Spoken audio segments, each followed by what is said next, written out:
Hello and welcome back to Oh, That's Interesting. Today we're going to talk about photography.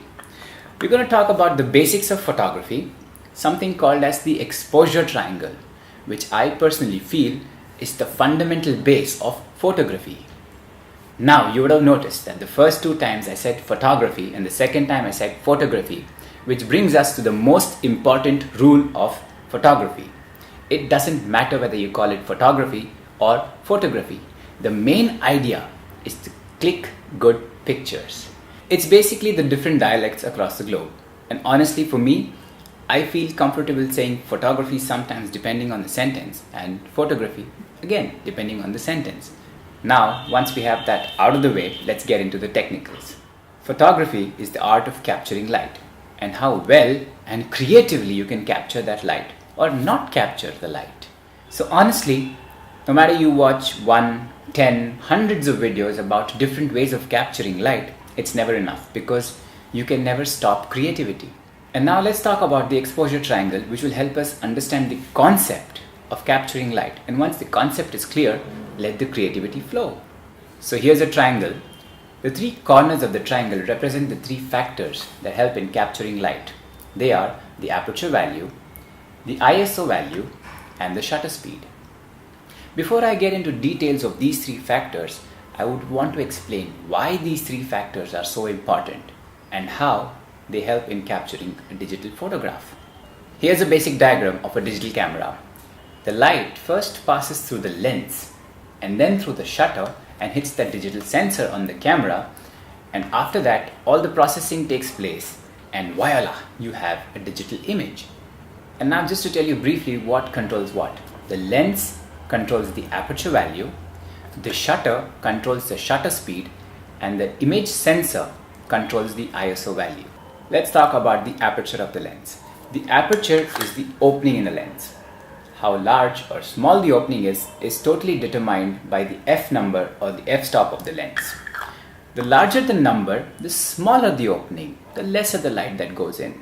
The smaller the number, the larger the opening, more light goes in. Yeah, it's a little bit inversed. Smaller number, larger opening. Larger number, smaller opening. You can find the f number on the lens, which would look like this on a prime lens. A prime lens is a lens that doesn't zoom. And it would look like this on a zoom lens. The first number indicates the minimum value you can set the aperture to at the lowest zoom capability of your camera, and the second number is the minimum aperture value which you can set your camera to at the maximum zoom capability of your camera. Let's take an example to better understand this. This camera has the aperture range of 1.8 to 4.9 and the focal range of 10.4 to 37.1. So when I'm at the most minimum zoom of 10.4, the most minimum f number that I can set to is 1.8. And as soon as I start zooming in from 10.4 all the way to 37.1, the camera automatically changes the minimum value of your aperture from 1.8 to 4.9. Gradually, of course. Sometimes you come across more expensive lenses like this one, the 70 to 200 f2.8, and many other lenses that have this kind of f number, the constant f number, which means you can use that lower value of f2.8 throughout the focal range of that particular lens. So at 70, you can use 2.8, and when you start zooming in, it will not change your lower aperture number automatically. One last thing about the aperture. Sometimes you come across lenses or cameras where you would have to change the aperture value physically. I am changing the aperture value of this lens, which is completely open right now at f1.2, and closing it all the way down to f16. So the aperture range of this lens is 1.2 to 16. And the other cameras like the digital SLRs or your pocket cameras, you dial it in digitally. So it's basically a personal choice. Some people like this, some people like this. Now that the aperture is a little more clear to us compared to before, let's talk about the shutter speed. The shutter is basically like a door between the sensor, and the outside world. The shutter speed is the duration for which that door is open for the light to get in. It is represented like this generally, 1 upon a particular number or a number itself. For example, if it is 1 upon 20, it means it's open for 1/20th of a second. 1 upon 100, it's open for 1/100th of a second, which basically is 0.01 seconds only. And if it's represented like 2, 5 or 10 seconds, the shutter is open for 2, 5 or 10 seconds or more, depending on your choice. A shutter in general has two components, the first and the second curtain. I will discuss this in detail in another video and share the link with you guys soon. So let's talk about the range of shutter speeds on digital cameras. The range is generally between the maximum shutter speed and the minimum shutter speed. The minimum shutter speed is how long the shutter can be open, and the maximum shutter speed is how quick the shutter can close. The minimum shutter speed can go to a maximum of 30 seconds on high-end DSLRs and can be like 1 or 4 seconds on your pocket cameras. And the maximum shutter speeds can go up to 1/8,000th of a second on good DSLRs and up to 1/2,000th of a second for your average pocket cameras. There is something also called as the bulb mode, which is generally available only on high-end or mid-end DSLRs, which basically means you can keep the shutter open as long as you personally want it to be open. Now that we've spoken about the shutter speed, I hope it's a little more clear to you guys than before. Let's talk about the ISO. The technical definition of the ISO is, ISO determines how sensitive the sensor is to light. To completely understand this statement, we have to discuss the word sensitive.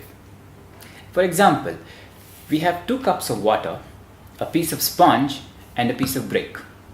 We put the piece of sponge and the brick in the cups. The sponge absorbs water faster compared to the brick, but does a flimsy job. Whereas the brick absorbs water slowly compared to the sponge, but does a better job. The brick has a lower ISO, the sponge has a higher ISO. The sponge is more sensitive to absorbing water compared to the brick. Let's take another example. You walk into a dark room and you can't see anything as such. Your brain changes the ISO value of your eyes from a lower value to a higher value, and you start seeing things, but they're very grainy. That is the drawback of higher ISO, noise. Similarly, you can choose between lower ISO values and higher ISO values on your camera. Lower ISO values will capture cleaner images. Higher ISO values will capture the same image in lesser time but will have noise. Let's take an example. There is a particular night shot that you want to take. Your lens cannot go lesser than f4 and your shutter speed cannot go lesser than 4 seconds. That means you are stuck there. And the image that was captured is not bright enough, or it's not up to your liking. You want more light. So what you do is you increase the ISO, which increases the sensitivity of the sensor to capture light, and hence you capture more light. So by increasing the ISO, you can get a brighter image with the drawback of a little noise. The more the ISO, the more the noise. Now that ISO is a little more clear, let's talk about all these 3 factors again and what they are used for. The aperture value is used to get an effect called the bokeh or the depth of field, which basically is the difference of the blurriness of the background and the foreground compared to the subject of the image. We'll discuss this later on in another video. Faster shutter speeds is generally used for sports photography or wildlife photography, where the subject is moving really fast. Slower shutter speeds is generally used when you keep the camera very still and open the shutter for a longer time to get in more light. Example, night photography. The ISO is the factor that helps reduce the other 2 factors, that is the shutter speed and the aperture, to get an image faster, but again obviously at the cost of noise. But there are some times when a noisy image is more valuable than a blurry image. So that's it for today, guys. I hope you really liked the video and understood the basics of the exposure triangle. If you liked the video, click the thumbs up button. Also, do share this video with your friends and family whom you think are interested in learning these basics as well. I am open for any comments and feedback which you can share down in the comment section. And yes, do not forget to click the subscribe button for more videos. See you around guys, have fun clicking pictures.